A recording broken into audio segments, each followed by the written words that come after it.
champagne was already spraying, the fans were already roaring, and Max Verstappen, four-time world champion, was already standing on the top step of the podium at one of motorsport's most sacred venues. But within hours, it was all taken away.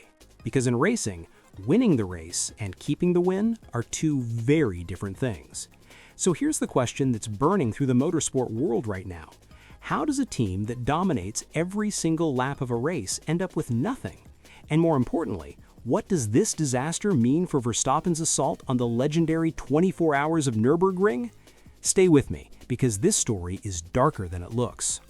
Erste Pole Position, ich meine, erwartet oder dann am Ende doch überrascht? Das richtige Fenster getroffen für die schnelle Runde, oder? Ja, du brauchst immer ein bisschen Glück hier mit Verkehr und ich glaube, meine Runde dann war nicht so viel Verkehr da drin. Let's rewind to Saturday. The Nürburgring Nordschleife, one of the most unforgiving, most dramatic, most brutally honest circuits on the planet, and Max Verstappen arrived ready.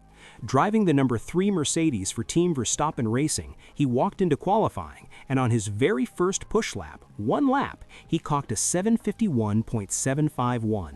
Pole position, 1.9 seconds clear of everyone else. That's not dominance, that's a statement.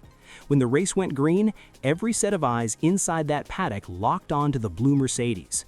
Verstappen harassed the back of the safety car like only he can. Impatient, aggressive, hungry. And when the lights dropped, he led into turn 1. But this story was never going to be simple. Christopher Haas in the Audi R8 pushed back hard. He overtook Verstappen down the back straight to steal the lead. The crowd erupted. The race was alive. What followed was 7 laps of wheel-to-wheel Nürburgring warfare. Traffic, caution zones, near misses, Verstappen briefly brushing the rear of the Audi. The average lap time gap between Verstappen and Haas across those 7 laps, just 0.243 seconds. 0.243 seconds. That's not a race, that's a razor's edge. But Verstappen made his move on lap 7. Side by side down the straight, he retook the lead. And then the pit stops changed everything. But that was just the start. After the driver changes, Danny Juncadella climbed into the Mercedes. He briefly lost the lead coming out of the pits, but then reclaimed it when the Audi went slightly wide. From that moment, Juncadella was metronomic, clinical, relentless. By lap 13, Verstappen Racing had stretched their lead to 22.3 seconds. Then Jules Gounon took over. He battled through offset strategies, fought off the BMW for the lead in a thrilling sequence of 4 lead changes in just a handful of corners. And when he pitted on lap 23, the gap was 23 seconds. Max Verstappen climbed back into the car for the final stint. He was in total control, gliding through the Nordschleife like it belonged to him. He crossed the line. Team Verstappen Racing, winners, 59.5 seconds ahead of their closest rivals. A masterclass, a dominant, clinical, complete performance. And then, the technical commissioners got to work. Because what happened next changed everything. Post-race, the barcode scanners came out. And buried inside the data was a number that would unravel everything. 7. 7 sets of tires used across race day. The regulation maximum? 6.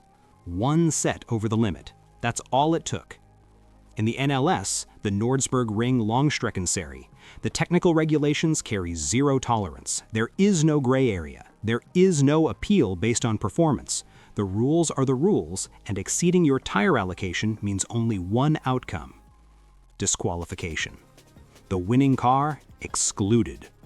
Christian Hondal, the team boss of the Winwood outfit operating the number 3 Verstappen Racing Mercedes, spoke to motorsport.com, and his words were honest, painful, and telling.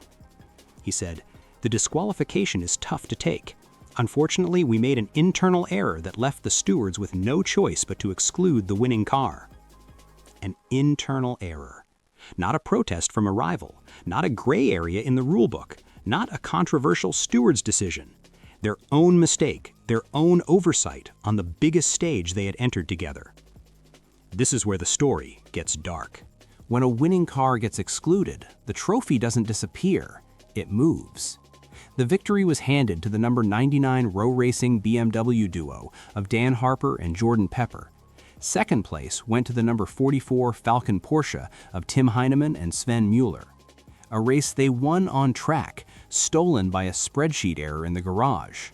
But the consequences run deeper than a result. This was Team Verstappen Racing's first outing as a full Mercedes-AMG performance team on the Nordschleife, their debut, their first impression. And Honendal himself acknowledged it. "I want to apologize to all the fans who were cheering us on." Think about what this means for the team's credibility heading into the 24 hours of Nuremberg. That race doesn't forgive errors. It doesn't offer second chances. It is 24 hours of relentless pressure, where internal processes must be bulletproof. One tire set miscounted in a 4-hour race. What happens across 24 hours? That question is now haunting every member of that garage. And for Verstappen personally, a driver who built his entire reputation on never leaving anything to chance, losing a dominant victory to an administrative failure must cut differently than any on-track defeat. So where does this go from here? Scenario 1.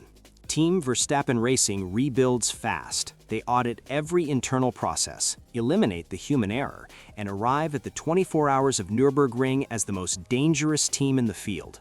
Verstappen adds the greatest endurance trophy in Germany to his collection. Scenario 2. The damage runs deeper than one tire count. Trust inside the team fractures. The pressure of the 24-hour race exposes further cracks, and Verstappen's Nürburgring legacy becomes a story of what could have been. Scenario 3. The rivals take note. The Audi, the BMW, the Porsche teams, they watched Verstappen dominate on pace and then watched his team hand it back through process failure. And in endurance racing, your opponents never let you forget your weaknesses. Can a team that loses a dominant victory to its own internal error truly be trusted to survive 24 hours at the Nürburgring? And when the lights go out for the big one, will Verstappen be racing his rivals or racing against his own team's mistakes? One thing is certain. The pace was never the problem. The question now is whether everything around that pace is strong enough to survive the longest night in motorsport. If you made it this far, you already know this isn't just about tires. It's about trust. And in endurance racing, trust is the only currency that matters. So tell me, do you think Verstappen Racing can fix this in time for the 24 hours? Because the clock is already ticking.